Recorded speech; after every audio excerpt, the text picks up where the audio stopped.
अरे फ्रेडी, सुबह सुबह यहाँ पे क्या बात? अरे ठीक तो, परेशान लग रहे हैं। आप बहुत लकी हो सर। तो ये तुम्हारी परेशानी है? अच्छा हुआ आपने शादी नहीं की, बल्कि मैं कहता हूं किसी ने भी शादी नहीं करनी चाहिए। ओह, तो लड्डू खा के पछता रहे हो आप? बीवी से तू मैं करके आ रहे हो यहाँ पे? हाँ, तू मैं? अरे सर, मेरे घर में सिर्फ मैं चलती है। क्या हुआ? क्या एग्जैक्टली?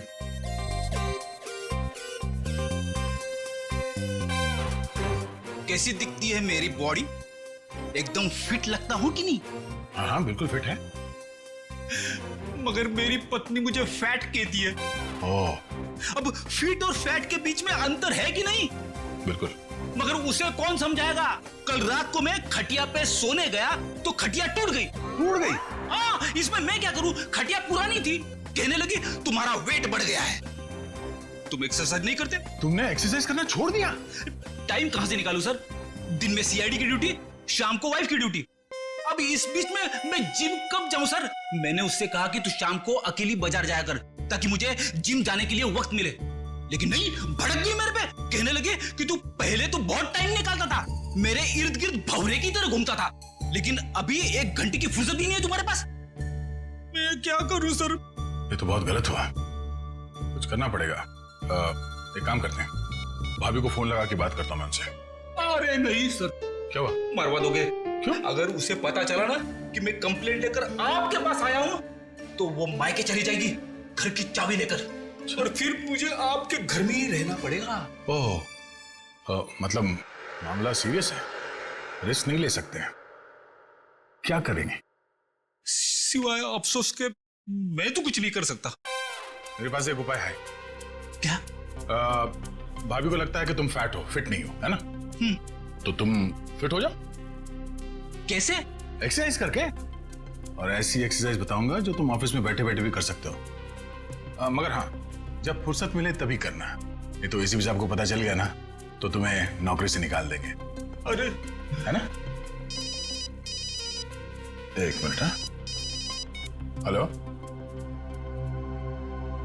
क्या? कहां पे?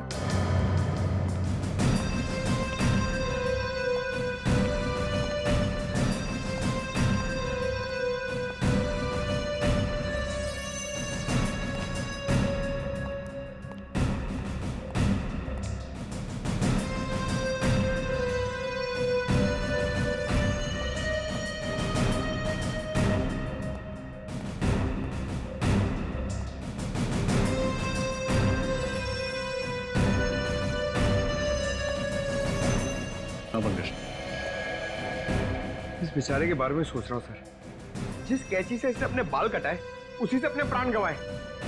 सर, मुझे तो बाल कटाने में डर लग रहा है। सर, एक और एक बात है, यहाँ पे इसके गले पे पाउडर जैसा कुछ लगा हुआ है।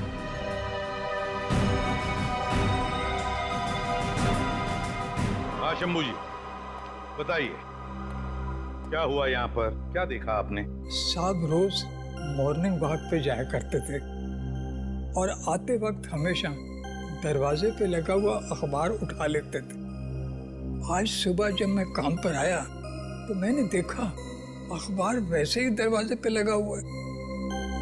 तो मैंने सोचा कि साहब सो रहे होंगे, तो मैं फिर उनके लिए चाय बनाकर जब उनके रूम में जाने लगा तो मैंने देखा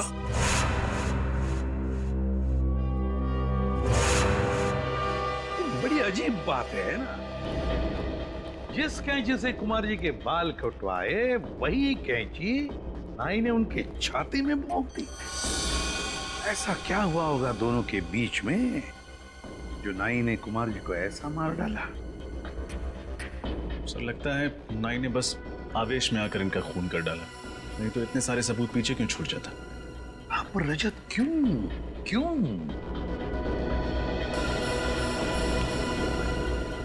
समझे, एक बात बताओ, आपके कुमार साहब करते क्या थे?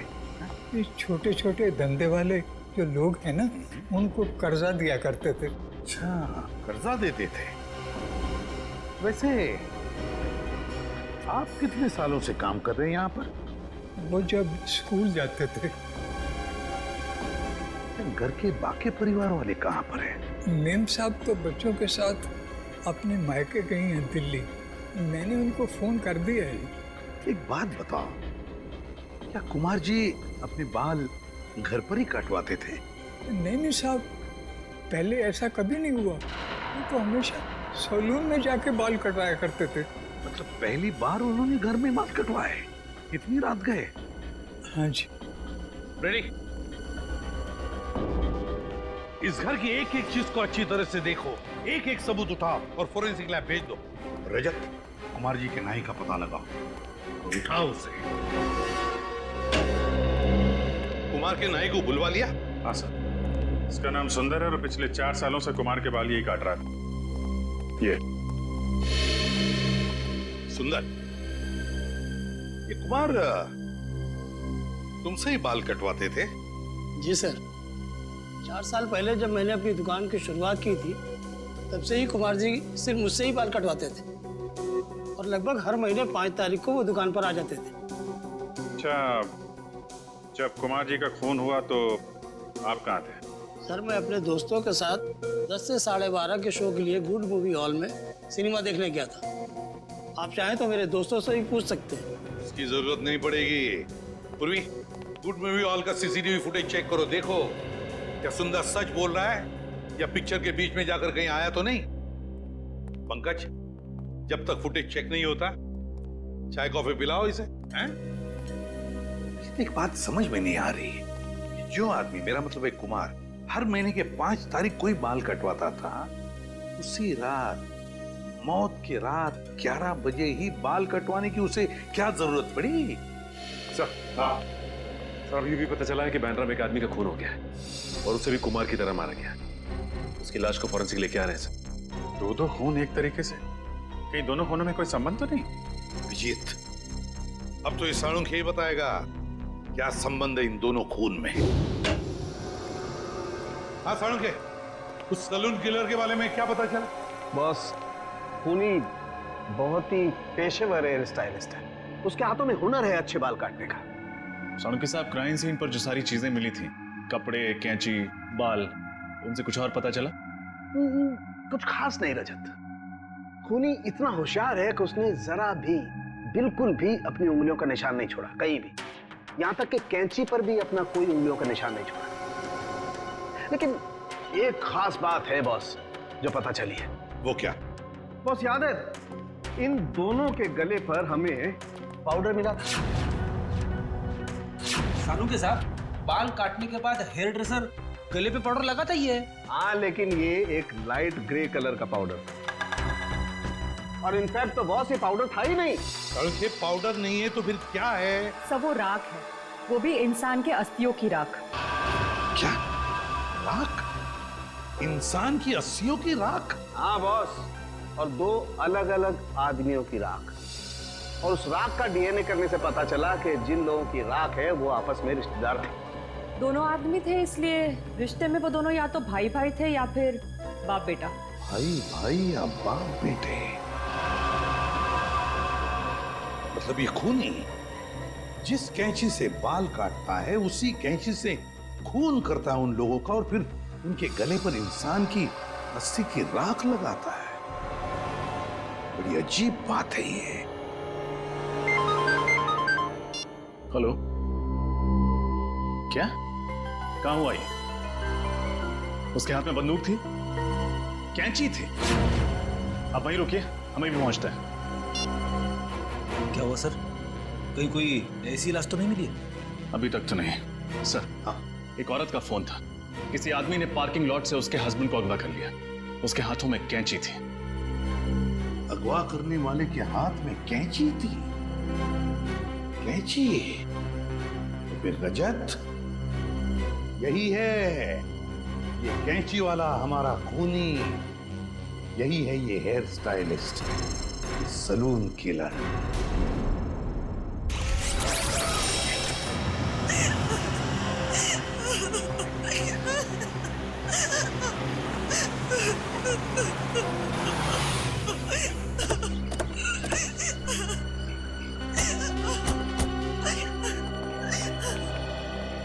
आपने सीआईडी ब्यूरो में फोन किया था मैडम? हाँ सर, मैंने ही फोन किया था सर। वो लोग मेरे पति को ले गए सर। मेरे पति को बचा लीजिए सर, बचा लीजिए मेरे पति को। एक मिनट मैडम, शांत हो जाइए। आप ठीक से बताइए हुआ क्या, कौन ले गया आपके पति को? मुझे नहीं पता सर, मैंने उसे पहली बार देखा था। उसने अपने मुंह पर रुमाल बांध रखा था। मेरे पति जैसे ही गाड़ी से निकले, पता नहीं कहां से वो सामने आ गया और मेरे पति के मुंह पर रुमाल रखकर उन्हें बेहोश कर दिया। मैंने उन्हें बचाने की कोशिश भी की सर, लेकिन उस आदमी के हाथ में कैंची थी। ये देखिए सर, उसने मुझ पर भी वार किया, सो मैं डर गई और उसने मेरे बेहोश पति को गाड़ी में बिठाकर पता नहीं कहां ले गया। सर, मेरे पति को बचा लीजिए सर, बचा लीजिए सर मेरे पति को। एक मिनट।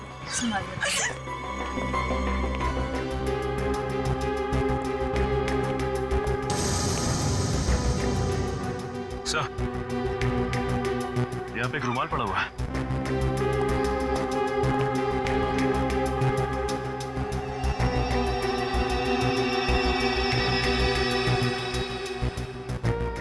मैम, क्या ये कपड़ा इस्तेमाल किया गया था आपको पति को बेहोश करने के लिए? हाँ सर, ये वही कपड़ा है। सर, क्लोरोफॉर्म का इस्तेमाल किया। लगता है सैलून किलर बड़ी तैयारी के साथ आए थे यहाँ पे। Salon killer? ये सैलून किलर कौन है? इसका मतलब वो मेरे पति को भी मार डालेगा। देखिए प्लीज, आप चिंता मत कीजिए। उससे पहले कि वो आपके पति तक पहुंचे, हम उसे ढूंढ निकालेंगे। देखिए मैडम, आप ये बताइए कि जब वो लोग आपके पति को गाड़ी में डालकर ले गए तो आपने उस गाड़ी का नंबर देखा? कुछ याद है आपको?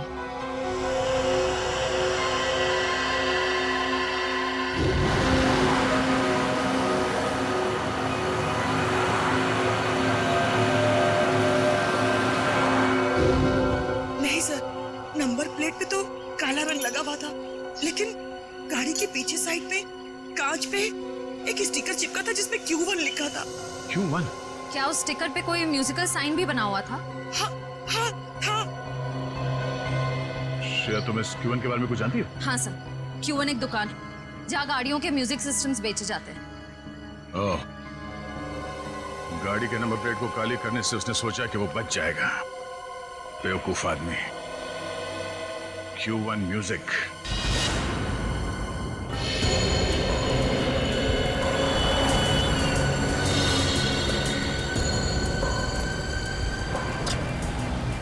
ठीक है,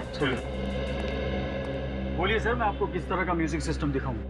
हमारे पास में वैसे हर बड़ी कंपनी का है, जो आप चाहें मैं आपको दिखा सकता हूँ। वो सब छोड़िए सर, ये बताइए पहले, ये गाड़ी कौन सी है आपकी? सीआईडी की गाड़ी है। सॉरी सर, पहले बताना था आपको। अरे यार, तो फिर फटाफट देख के बताओ अपने रिकॉर्ड में कि लेस्कॉट गाड़ी में आपने कुछ लगाया म्यूजिक सिस्टम वगैरह? जी सर। जी हाँ सर, इस तरह की 4 गाड़ियों में मैंने ऑडियो सिस्टम फिट किया है। सिस्टम का जवाब नहीं सर, मार्वलस। इसकी जितनी भी तारीफ करें सर, बहुत ही कम है। इसका नंबर देंगे आप? नंबर निकालिए। निखिल, पता करो ये गाड़ियाँ किसके नाम पे रजिस्टर्ड हैं और इनके पते क्या हैं। उन्हीं में से कोई है। सर, सब जगह देख लिया, बस ये आखिरी जगह बची है। हाँ निखिल, पिछले 3 जगहों पे तो कोई सुराग नहीं मिले। देखिए यहाँ कौन मिलता है। अरे ताला लगा हुआ है।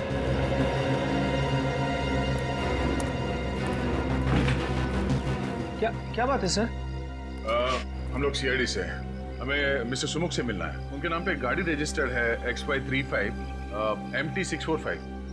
घर पे नहीं है क्या वो? साहब, मैंने सुना था कि वो 2 महीने पहले ही मर गया था। क्या? सुमुख 2 महीने पहले मर चुका है? जी साहब। और आपको? सर, मेरा नाम सनी है सर, मैं इसी खुली में रहता हूँ। सर, मैंने सुना था कि दोनों बाप बेटे ने आत्महत्या कर ली थी। बेचारे दोनों इसी खोली में जल के मर गए थे। ये सब कैसे हुआ? आप लोगों ने बचाने की कोशिश नहीं की? वो साहब, सब कुछ आधी रात को हुआ ना, तो किसी को पता ही नहीं चला। मैंने भी कोई आवाज नहीं सुनी। आप? साहब, मेरा नाम कांता है, मैं बाजू वाली खोली में रहती हूँ। अच्छा, ये सुमुख की जो गाड़ी है वो कहाँ है? गाड़ी?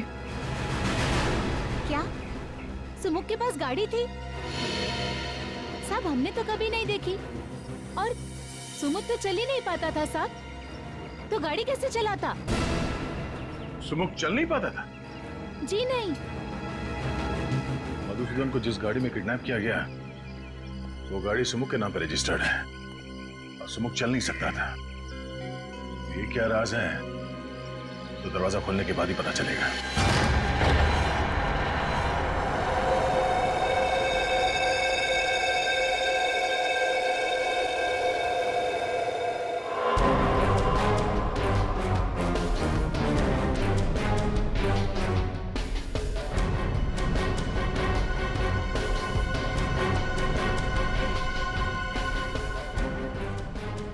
जलकर आत्महत्या कर लेते हैं।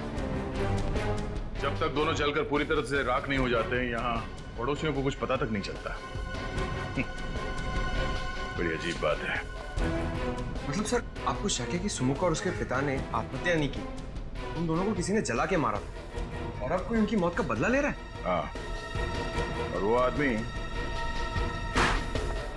सुमुख का कोई करीबी दोस्त हो सकता है या फिर उसके पिता का कोई करीबी रिश्तेदार। लेकिन एक बात है। वो कैसे? डॉक्टर सालुंके ने हमें बताया था कि मिस्टर कुमार के गले पे जो राख मिली थी वो दो अलग अलग लोगों के थे और दोनों रिश्तेदार थे। तो हो सकता है कि दोनों बाप बेटे हो। सर इसका मतलब वो राख सुमुख और उसके पिता की है?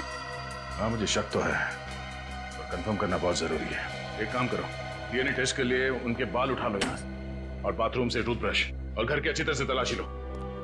देखो कुछ मिलता है।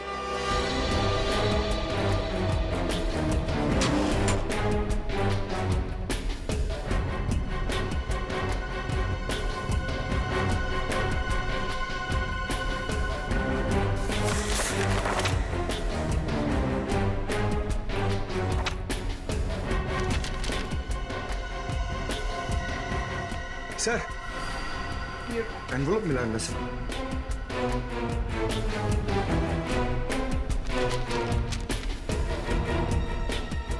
ये तो लोन एप्लीकेशन है। Golden finance loan application form. Golden finance तो प्राइवेट फाइनेंस कंपनी है, कोई बैंक नहीं है। और ये फाइनेंस कंपनी का लोन एक्नॉलेजमेंट लेटर 2 महीने पहले का है। सुमुख के मरने से 2 महीने पहले का।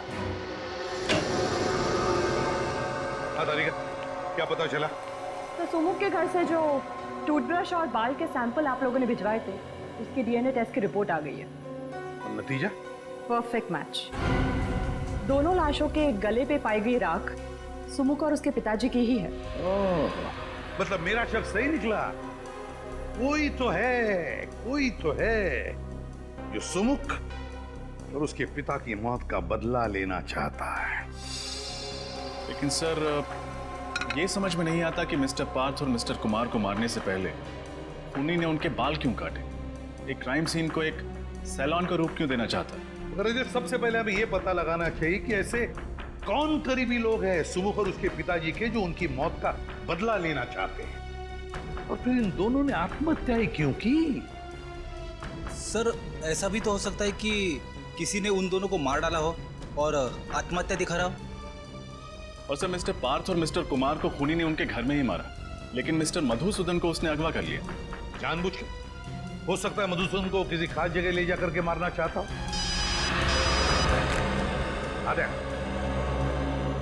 अच्छा, गोल्डन फाइनेंस कंपनी के ठीक है। सुमुख ने मरने से पहले गोल्डन फाइनेंस कंपनी से लोन लेना चाहा था। Golden Finance company.